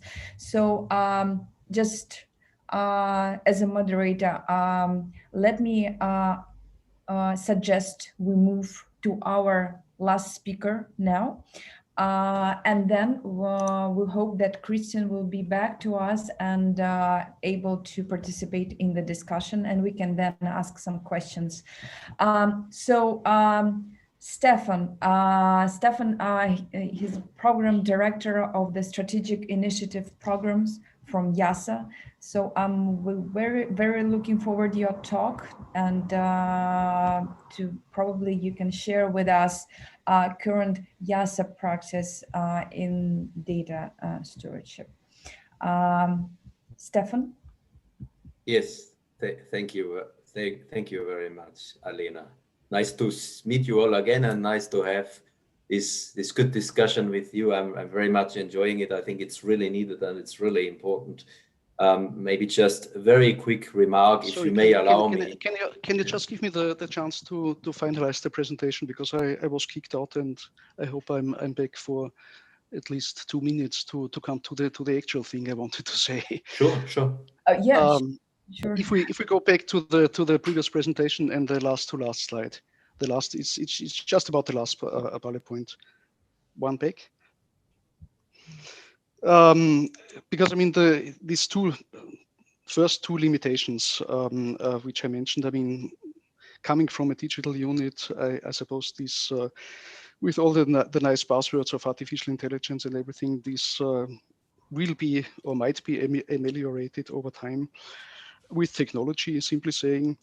But the critical point is the third one, and this third limit seems to remain, and that is simply the fact that epistemological limitations and really deep uncertainties will probably always constrain data-driven political decision-making, and in my belief, and I'm very interested to engage in a discussion, no technology can help here. So policy institutions charged with, for example, protecting health or the environment must make decisions in the face of deep scientific uncertainties, and simply because science by its very nature is incomplete and only very rarely gives somewhat precise answers to complex policy questions. And so the only solution which I can offer here is that scientists working in policy institutions should delineate the extent to which their science policy decisions inevitably are informed by value judgments that go well beyond science. However, to my great dismay, I cannot give you a single example when that would have actually ever taken place in practice. And with this, I would like to go in a discussion, and I very much hope to be refuted with my argument. And the real reason why I'm talking about all this is exactly mentioned here, which is our EU Green Deal implementation initiative, so-called Destination Earth, which is hopefully becoming a very nice infrastructure, pan-European infrastructure on decision support tools for sustainability policy issues, policy making and implementation issues, and a key issue of actually implementing this infrastructure after having solved all the technological issues, all the IT things, which is rather trivial, I would say, compared to a key issue, which is exactly the one on the actionability, on verifying the actionability of predictions, for example. And this links very much to open science. First, because it's the limit, but also because if you look at the type of data which could potentially come into such an open infrastructure, because it's supposed to become an open infrastructure, such as, for example, citizen science, then clearly the issue of quality in the sense of actionability moves into the center, I think. And for any suggestions to deal with such issues, we would be more than interested to engage in a discussion with whomever. And the floor is open, if I may say. Thank you. Thank you very much, Christian. Thank you very much. So in the interest of time, we can have a short question here or save some time for wider discussion after our last speaker today. Do I have an immediate reaction right now? Probably some. I do, but better to do it at the end, I think, because yes, let's do it at the end. I think thanks a lot, Christian, for these very interesting, quite provocative points you brought up. So maybe let's keep that for later. I have a few thoughts on this, and I think it's really interesting to work on that discussion. But maybe since you brought up the term, maybe I very briefly share also my screen. I have some quick kind of presentation as well. I can try to show you. Let me see if this is it. Can you see my screen now? Yep. Yes. So I just want to bring us back to what Shelema also has raised initially, and this is the relationship of big data and open data and fair data to the big challenges we are facing. This is the Paris Agreement, the Sustainable Development Goals, but also the Sendai framework. And we are, of course, I think all in the same boat, knowing that if we are not using the best technologies, artificial intelligence, we are not going to bend the curve. So we've heard the bending the curve argument already. And I think this is our one of the biggest challenges we are currently facing. So just coming back to the land use sector, which actually can sequester and can play a role in terms of 25% contribution it makes to reaching the Paris Agreement of the 1.5 degree target. We must peak emissions in 2020. We must go down and achieve zero by 2040, 2050 latest. And this relates a lot behavioral change. Without behavioral change, we're not going to reach the 5 to 1.5% goal, which relates a lot again to understanding people's behavior, understanding how we can reach, for example, dietary shifts, but this means to deeply understand certain behavioral patterns in terms of consumption and also in terms of waste. You see it here, there are lots of points where we need to make progress, where data and big data of humans is highly necessary and required, also to understand if policies are actually feeding to fruition and being properly implemented and followed by the people. We know we have big data gaps, especially in the land use sector. A lot of data is still not there. Even though we have more and more satellites, we still have very little about crop management. We still have very little about and how much marginal land is there globally. And I just want to show you one citizen science, so this relates. So thank you very much for the previous speaker bringing up that topic, how good, and the big question is how good is citizen science data? And I would say it can be good and it can be very bad. It depends a lot on the question, what you ask citizens to do and how you design your crowdsourcing campaign in this case. In this case, we just asked people and we trained them, we gave them feedback. So it's not just a one-way communication, collecting data from citizens, but constantly giving citizens feedback about the quality, checking the quality, having several people looking at the same spot, in this case, very high resolution images, just asking the question, do you see fields in this image? 90% of the people would actually be able over time to answer these questions with very, very high accuracy. So that's why I'm actually very confident that citizen science can contribute really very high level and good data, as well as I see the point. There are also question marks on the uncertainty in some cases, and we need to really differentiate that. But in this case, we have managed to downscale this initial large land reserve of land availability with the citizens campaign and show there's actually much less land available to grow biofuels in this case, where also the biofuel lobby was not very happy about these results. And these are just some other citizen science campaigns we've been doing at IIASA. This is another example where we mapped poverty in Senegal and where we demonstrated that mobile data is actually really, really useful in getting a better picture. For example, the top-up rates people use in the country is a very good indicator also on poverty-related issues in terms of food security-related issues and tackling some of the food security-related SDGs, in particular number 2, for example.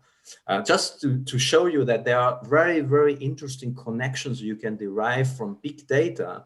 And sometimes it's not intuitive that actually how people search for seeds in the US gives you information about crop calendars.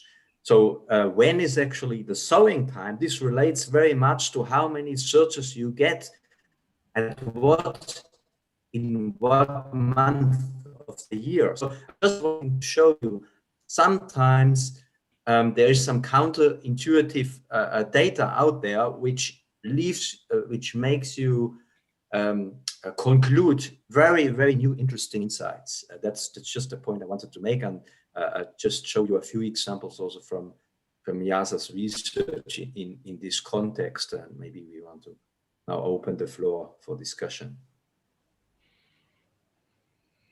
Thank you. Thanks a lot.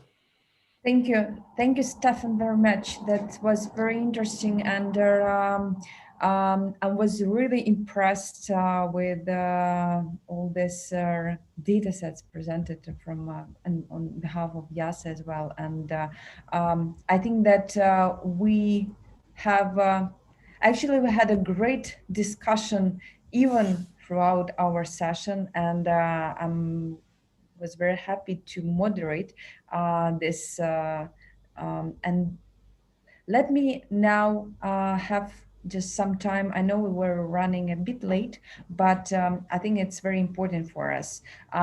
Just speaking in the words from Shamila talk, looking for their game changer.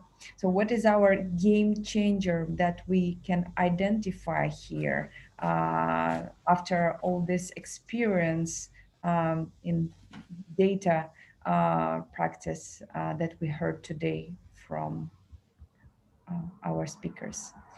So so I think that we have some questions to Christian as well.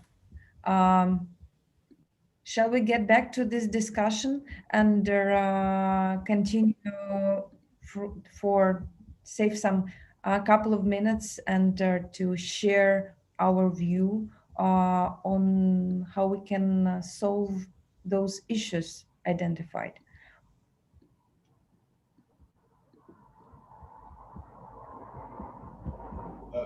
Before we move there, Aliona, I think one thing that I also saw, we have to get our definitions right. And in Christian's presentation, the term transparency came up, and we have the term openness, and we discussed ethics and so on. And what irritates me a little bit in the discussion, not here, but in the global discussion, is that open is then associated with the good guys and closed with the bad guys and so on, you know, while it's all about treating data, specifically data that are useful for research, as a global public good. Okay. And I said there is even no argument to say, oh, I paid for the data myself as a company because you deduce your research from taxes. So it's a global public good. And I think the first thing we really have to get to is to this abuse of the term open. Because open science is not about throwing everything out in the open, also the data. It is open protocols, transparency in how you got to your conclusions, reusable workflows, open data where possible, as close as necessary. So I think we really move, as I think Stefan said in the beginning, we have to move beyond fair. Fair doesn't say anything about data quality, about fairness with small letters or anything, or ethical things. It's just saying the data are machine readable. So I think the next step is that we require as open as possible, as closed as necessary. That's already a slogan in the Commission and the European Commission. But I would add another one, as distributed as possible, as centralized as unavoidable or as necessary. Because coming back to the African situation, if we go back to the Ebola epidemic, all the data are now with the donors in the north, and the Africans cannot even access them anymore. But in the fair data points that we now have in COVID, the data never leave Africa. And right now we are even in a localization process of CDAR from Stanford, because we say, okay, it's good to make the metadata templates on the server in Stanford, but we are not going to send the African data to Stanford and back, even not if they go back to Africa. They say, no. These personal data will never leave the country. The moment they're in the United States, I don't trust them anymore.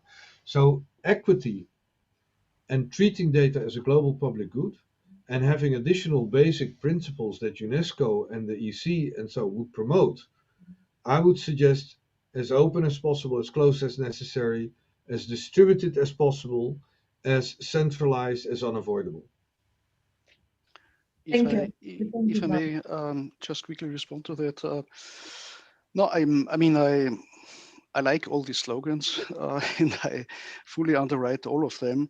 But again, it's in our very specific little world, it's an issue of practicability.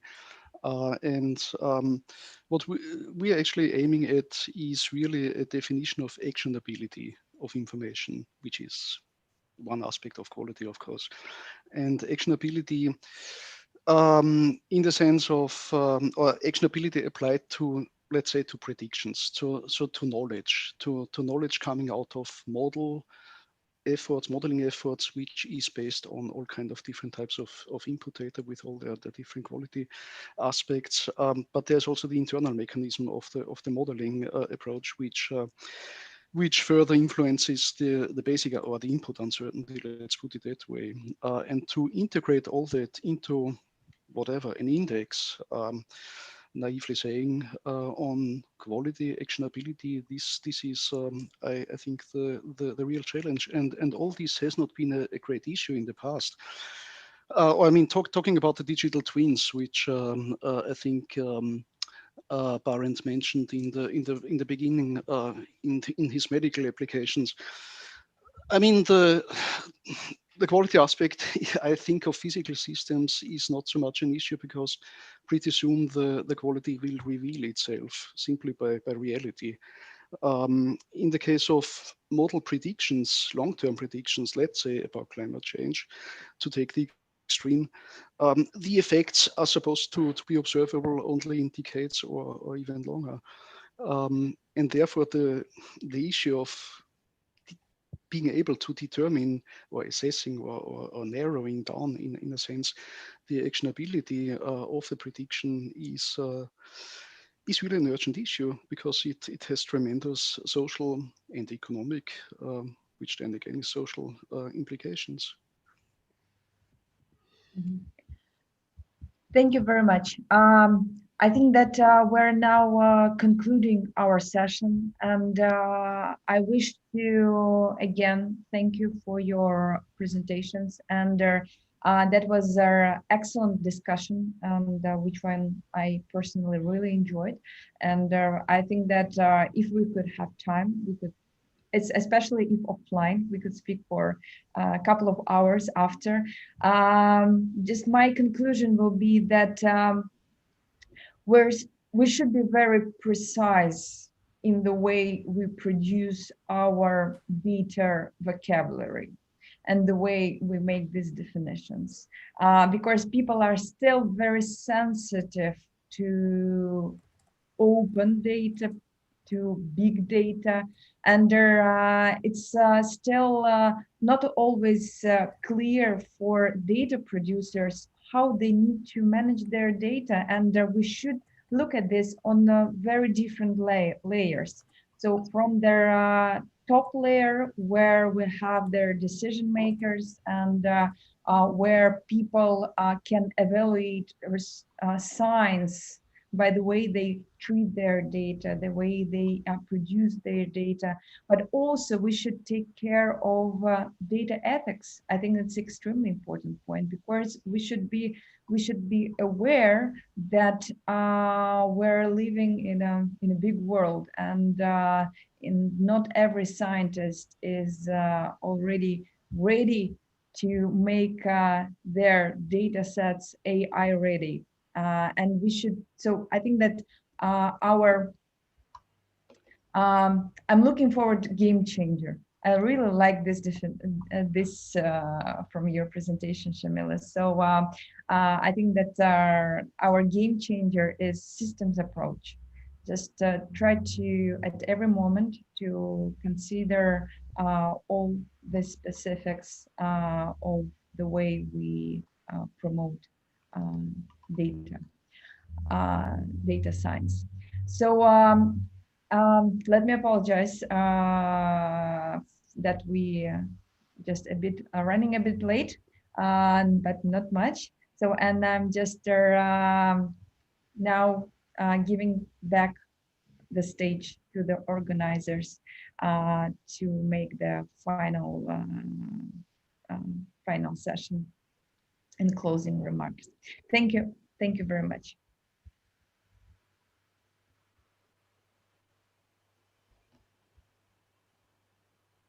Ladies and gentlemen, although this is not now part of the official program, let us quickly jump back to the poster session. We had a connection issue at the session, and I do hope we can now listen to one of the presenters, Itumeleng Selebalo, from the University of Witwatersrand in South Africa. She happens to be the best poster awardee of the last analysis in Africa, systems analysis conference in Africa. And therefore, I would like to invite her now to present her poster in just 2 minutes, a systematic analysis of the environmental impacts of gold mining in South Africa. Itumeleng, the stage is yours. Hello, everyone. Okay, awesome. So I'm presenting my master's project, which is based on water catchment, water resource protection in water catchments in South Africa. So as a strategic water area, the Beta River catchment is basically responsible for contributing high water volumes and groundwater recharge. The Olifants River catchment is one of South Africa's most economically viable catchment. So it supports like conservation area, large areas of farming and mining. So as part of the problem, I was assessing the impact of gold mining in the Beta on how that will impact groundwater contamination, and then how that will impact the purpose of the contribution of the catchment in terms of water availability in the Olifants River catchments. May I please have the second slide? So basically, the modeling process involved model conceptualization, but I created a very extensive model trying to represent the gold mining process in terms of ore mining, and also leading on to processes such as wastewater production in the mining industry, and that how that interacts with the groundwater resources in the area. And the last poster, the last slide. So based on my simulation work, I simulated 4 main intervention measures which will be implemented by the mining industry in order to mitigate the impact that wastewater from the mining industry has on the groundwater resources. So based on this is my final finding, which was the implication of these interventions on groundwater risk. So the groundwater risk was a ratio that was calculated based on the fact that the more wastewater produced in the mining industry, this will increase the groundwater contamination risk. And based on my finding, the implementation of a synthetic lining in the tailings dam reduces seepage and groundwater and tailings dam and wastewater interactions, hence that leading to reducing the groundwater contamination risk. So, and the main part of my project was to attempt to justify how system dynamics modeling, collaboration with traditional environmental assessment measures like EIAs could be used to analyze the impact of land uses such as mining on the hydrology of catchment areas, and how can this also contribute to the effective watershed management strategies, water resource planning, and the protection of significant catchments such as the Beta River catchment as a strategic water area of South Africa. Thank you very much. Yeah, thank you very much. Further discussion is possible and available via the IIASA Connect platform. With this, Yes. I would like to hand over to the moderator of the final closing session. Thank you. Thank you. Hi, good afternoon, everyone. Good evening to people in Asia. Good morning to people in the States and the Americas. We've come to the closing session. We're going to start this session with a video from academician Vladislav Panchenko.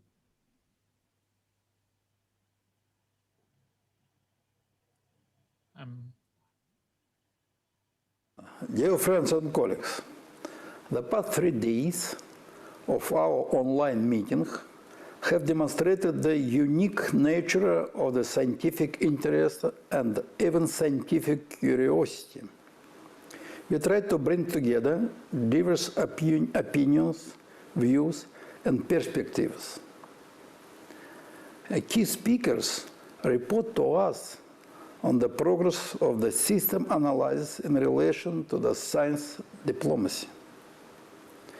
In relation to integrated approaches need to address global and regional challenges facing Eurasia and its sub-regions, and in relation to the power of system analysis and the data management.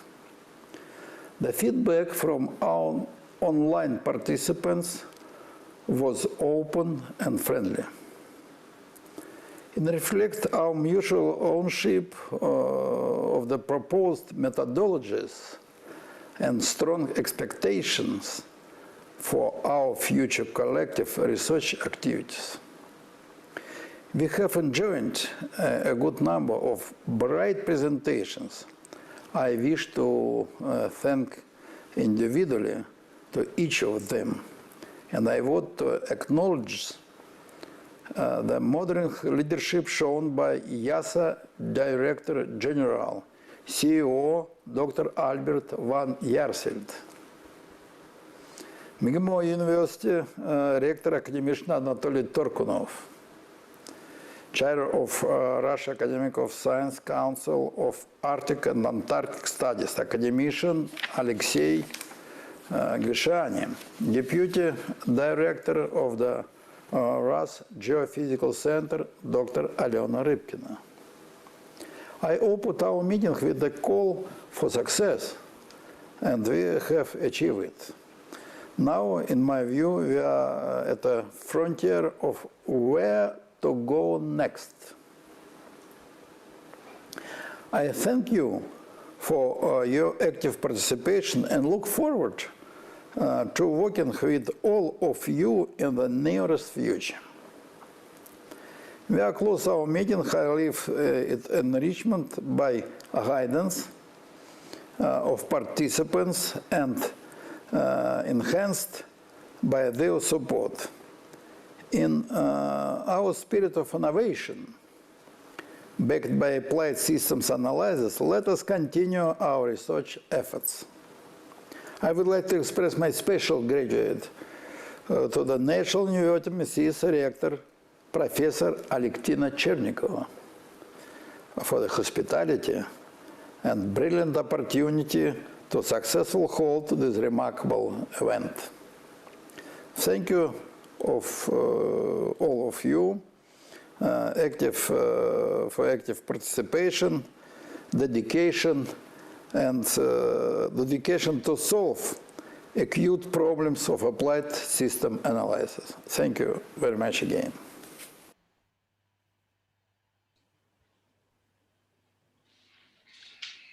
So thank you. I'd like to pass the floor to Dr. Albert van Jaarsveld, Director General of IIASA, to close the conference. Thank you, Ian, and thank you everybody for a very exciting engagement across the board. During this conference, we covered topics like science diplomacy, systems analysis, forest data, and I'd like to take this opportunity to thank all the participants that participated. We really enjoyed the engagement, and it was good to get to know research work that's going on in different parts of the world that's relevant and topical at the moment. I would like to take this opportunity to congratulate some of our junior scientists and senior scientists that participated in our poster, rapid poster sessions that we had in the symposium. And I'd like to make an announcement that we have a winner for our best poster competition. The winner is Purnima Kumar from the Center for Study of Science, Technology and Policy, CSTEP in India, for a poster on sustainable alternative futures for urbanization in India. We will certainly engage with Purnima, and I'd like to first of all congratulate her, but secondly, I hope that she will join us physically or virtually, depending on the COVID realities, in Beijing, China, towards the end of this year, hopefully, to again present her poster at that particular occasion. So congratulations to her and everybody involved in the research for that particular achievement. I would like to also take this opportunity to thank all the conference partners, Russian Academy of Sciences, the Russian Foundation for Basic Research, National University of Science and Technology, the Austrian IIASA Committee at the Austrian Academy of Sciences, our Finnish Committee for IIASA, the Committee on Data of the International Science Council, as well as support from the Systems Analysis Committee of the Russian Academy of Sciences and the Geophysical Center of the Russian Academy of Sciences. In particular, I'd like to thank the committee members that were involved in setting up this occasion, Elena Rubinskaya, Jana Ruas, Elena Rybkina, Victor Brookman, and the co-chairs and deputy chairs for the symposium: Ian Stewart, Igor Sheremet, Alexei Givishani, Alevtina Chernekova, Barend Mons, and Vladislav Panchenko. Thank you, all of you, for a wonderful occasion, and I hope that many of you will join us again at later symposiums, but also again next year when IIASA has got the privilege of celebrating its 50th anniversary in 2022. So please keep your eyes open for opportunities for engagement and participating in some of the activities that will be associated with the 50th year celebration of IIASA. So I hope, and I'm getting this right, Shimpoka. Thank you very much, and goodbye, everybody. See you in China, physically or virtually. Have a wonderful evening or afternoon or morning. Thank you.